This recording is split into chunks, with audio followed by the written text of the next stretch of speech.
செயலினை மூச்சினை உனக்களித்தேனே நீ நயந்தாயினில் நயந்து போகும் என்றால் நன்னிலை உனக்கெனில் எனக்கும் தானே என்று சொல்லி கங்கையாறு தலையில் சூடிய இறையனாறு கொண்ட முகமாறு கொண்ட படையாறு அவர் யாரு? முருகனாறு. அவர் அடியாறு இறையனாறு. அவர் அடியாறு இறையனாறு. தமிழ் பிறந்த இடம் பொருளையாறு, வளர்ந்த இடம் வைகையாறு. அன்று ஔவையாறு, நேற்று பாரதியாறு. இன்னும் உன்னை பலர் உற்றாறு கற்றாரு. இன்று பைந்தமிழ் இயக்கத்தில் பேசும் நாளோ ஒரு சிற்றாறு. உயிரெழுத்து ஈராறு, மெய்யெழுத்து மூவாறு. அனைவரையும் நாடி நீ தடையின்றி வருமாறு என்று நடத்தி வரும் பைந்தமிழ் இயக்கத்தையும் தமிழையும் வணங்குகிறேன். பைந்தமிழ் இயக்கம் மாணவர்களுக்கு, ஆசிரியர்களுக்கு, தமிழ் அறிஞர்களுக்கு, தமிழ் இனத்திற்கு பைந்தமிழ் இயக்கத்தின் அவசியம் தேவை. ஏனென்றால் காதலை பாடுவது எளிது, களத்தை பாடுவது எளிது, அழகை பாடுவது எளிது, இயற்கையை பாடுவது எளிது, தமிழ் அறிஞர்களை பாடுவது அரிது. அது பைந்தமிழ் இயக்கத்திற்கு எளிது என்றதால் தான் அதற்கு சான்று இந்த பைந்தமிழ் இயக்கம்.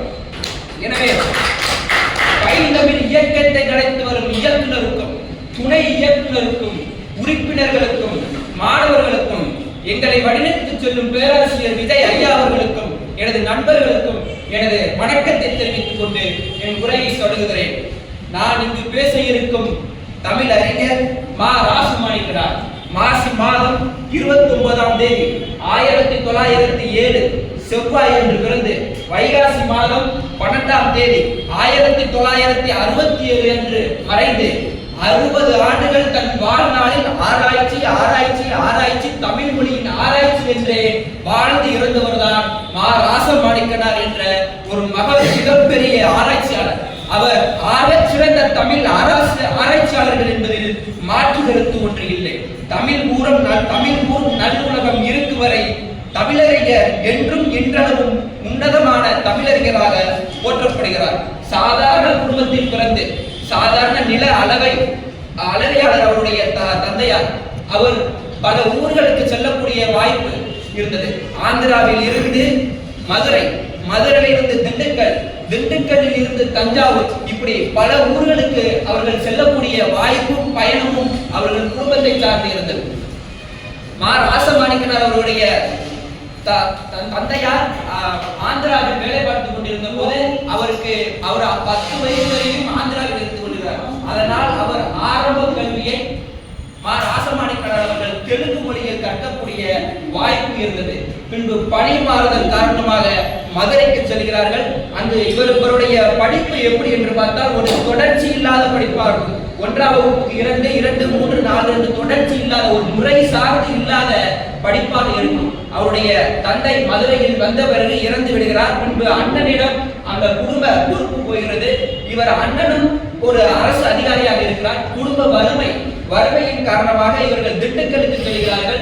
திண்டுக்கலுக்கு சென்று அவர் சித்தர் பாடல்கள் எல்லாம் பாடி அதில் உள்ள வருமானத்தை ராசமாணிக்கனார் அவர்கள் கொண்டு வந்து கொடுக்கிறார் அவர் வீட்டில். அந்த வருமானம் போதியதாக இல்லாத காரணத்தால் அவருடைய தாயார் ஒரு தையல் கடையில் போய் வேலைக்கு சேர்த்து விடுகிறார். அந்த தையல் கடையில் 15 நாட்களில் எப்படி தைக்க வேண்டும், காஜா போடுவது எப்படி என்று தெளிவாக கற்று அந்த தையல் கடையுடைய உரிமையாளர் வீட்டுக்கு போகும்போது வெறும் காலனா கொடுப்பார் என்று மா ராசமாணிக்கனார் அவர்கள் தன் வாழ்நாள் குறிப்பில் பதிவு செய்துள்ளார். பின்பு திண்டுக்கல்லில் இருந்து அவர்கள் தஞ்சாவூருக்கு செல்கிறார்கள். தஞ்சாவூரில் கரந்தை தமிழரசன், வேங்கடசாமி நாட்டார், ஊவேசா, சைவ ஆச்சாரியர் போன்ற தமிழ் அறிஞர்களுடைய அறிமுகம் அவருக்கு இருக்கிறது. பின்பு தஞ்சையில் உள்ள பீட்டர்ஸ் என்ற பள்ளியில் அவர் பள்ளி வகுப்பை மீண்டும் தொடங்கக்கூடிய வாய்ப்பு ஏற்பட்டது. அப்போது மதுரை திருக்குறள் பேரவையும் மதுரை தமிழ் சங்கம் நடத்திய இந்த தமிழ் தேர்வில் தமிழ்நாட்டிலேயே முதலில் சிறந்த தமிழ் மாணவராக தேர்ச்சி பெற்று ஆக சிறந்த தமிழறிஞராக மா ராசமாணிக்கனார் அவர்கள் இருந்திருக்கிறார். இவருடைய பணி என்று கேட்டால் 1927 ஒரத்தநாடு அரசு பள்ளியில் எழுத்தாளராக தன் பணியை தொடர்ந்து அடுத்த ஆண்டே 1928 சென்னை வண்ணாரப்பேட்டை தியாகராச பள்ளியில் 8 ஆண்டுகள் ஆசிரியராக பணியாற்றுகிறார். அப்போது 1930 முதல் பாடநூல் வெளியிடப்பட்டது. அந்த பாடநூல் வெளியிட்டவர் தமிழப்பன் என்கிற ஒரு தமிழ் ஆசிரியரால் வெளியிடப்பட்டது. பின்பு முத்தையார்பேட்டையில் உள்ள உயர்நிலை அரசு பள்ளியில் பணியாளராக சேர்ந்திருக்கிறார். POL, MOL, NT பட்டம் எல்லாம் முதுகலை பட்டத்தை பெரிய புராணம் ஆராய்ச்சி செய்திகள் என்ற தலைப்பில் அவர் சிறப்பான ஒரு ஆராய்ச்சியை செய்து பலரால் பாராட்டக்கூடிய ஒரு தமிழறிஞராக இருக்கிறார்கள். இவர் ஆராய்ச்சி புலமையும் கல்வெட்டு புலமையும் பார்த்த விவேகானந்தா கல்லூரி நிர்வாகத்தினர் இவரை அழைத்து எங்கள் கல்லூரிக்கு நீங்கள் பேராசிரியராக வர வேண்டும் என்று சொல்லி அவரை அழைத்து மற்ற பேராசிரியர்களாம் என்று 100 ரூபாய் சம்பளம், இவருக்கு மட்டும் 110 ரூபாய் சம்பளம், இவருடைய ஆராய்ச்சி புலமையை பாராட்டி அன்று விவேகானந்தர் அரசு கல்லூரி இவருக்கு மிகப்பெரிய ஒரு அங்கீகாரத்தை கொடுத்துள்ளது. முனைவர் பட்டம் அதே கல்லூரியில் பெறுகிறார். தர்மபுரி ஆதீனம் அவர்களால் வெளியிடப்படுகிறது. பின்பு மதுரை தியாகராசா கல்லூரியில் 1953 1959 வரை அங்கு வேலைக்கு செல்கிறார். தமிழ்துறை தலைவராகவும் இருக்கிறார். அங்கு திருக்குறள் கழகத்தால் நடத்தப்பட்ட அரங்கத்தில் தென்னிந்திய வரலாறு தமிழ் இலக்கியம் என்ற தலைப்பில் சிறப்பாக சொற்பொழி ஆற்றி அனைவர் மத்தியிலும் ஆராய்ச்சி திறமை எவ்வாறு ஆராய்ச்சி பண்ண வேண்டும் என்பதை அனைவருக்கும் எடுத்து கூறியவராக இருக்கிறார்கள். பல துறையில் புலமை பெற்றவராக இருக்கிறார்கள். இவரை எப்படி அறிய வேண்டும் என்றால் தமிழர் வரலாறு, கோவில் கலைகள், சைவம், கல்வெட்டு இதை போன்ற ஆராய்ச்சிகள் எல்லாம் சிறந்து விளங்கக்கூடிய இன்று வரும் தமிழ் அறிஞர்களுக்கு எவ்வாறு ஆராய்ச்சி செய்ய வேண்டும் என்பதற்கு ஒரு முன்னோடியாக மா ராசமாணிக்கர் அவர்கள் இருந்திருக்கிறார்.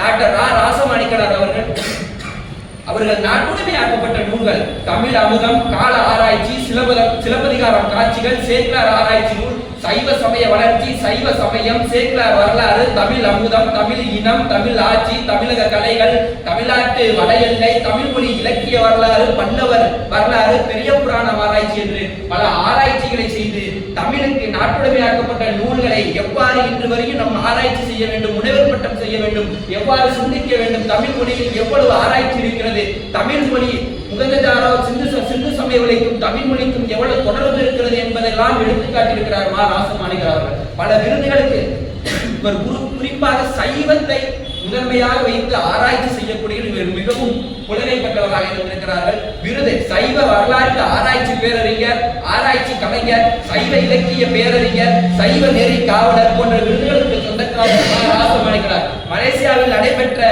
முதல் உலக தமிழ் மாநாட்டில் ஆய்வு கட்டுரையை சமர்ப்பித்த மிகப்பெரிய பேராசானம் ராசமாணிக்கனார் அவர்கள். தமிழ் வரலாற்றை ஆராய்வதில் பெரும் ஆர்வம் கொண்டவர். பழங்கால கல்வெட்டு நூல்கள், வரலாற்று ஆதாரங்கள் ஆகியவற்றை ஆராய்ந்து தமிழர்களின் பழமையான நாகரிகத்தையும் பண்பாட்டையும் வெளிச்சம் போட்டு காட்டுவர் நம் ராசமாணிக்கனார்கள். இவர் படைத்த நூல்கள் தமிழர்களின் வரலாற்றையும் பெருமையும் எடுத்துரைக்கும் அற்புதமாக ஆய்வாக இன்று வரையும் மதிக்கப்படுகிறது. மா ராசமாணிக்கர் அவர்கள் புகழுக்காக வாழவில்லை, பதவிக்காக வாழவில்லை, தமிழுக்காக வாழ்ந்தார், தமிழுக்காகவே உழைத்தார், தமிழுக்காகவே தன் வாழ்நாளை அர்ப்பணித்த பேராசிரியர் தான் நாம் ராசமாணிக்கனார்கள்.